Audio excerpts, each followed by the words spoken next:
Պարոն Լացականյան, պարոն Լացականյան, ես ուզում եմ գնալ Բաքու, ռեպորտաժներ ասեց խնդրում եմ չգնաս, խնդրում եմ, դες բան չանես, ասի ինչու՞։ Ասեց ուրեմն մենք կազմակերպում ենք լրագրողների փոխադարձ այց, հազիվ ենք պայմանավորվել այն ժամանակ արտգործնախարարը բանն էր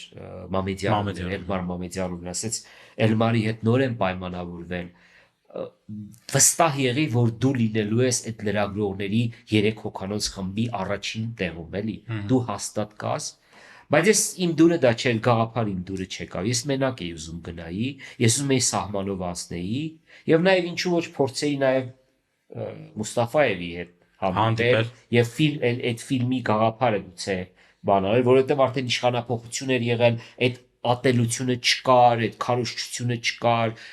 հետո մի որոշ ժամանակահատված չէին կրակում, հիշում եք այդ ժամանակահատվածը, Ադրբեջանը մոտավորապես այո 9 ամիս առ Ադրբեջանը շատ ուժեղ ձևով իջեցրել էր ռազմական հռետորաբանությունը, պատերազմական այդ բառապաշարը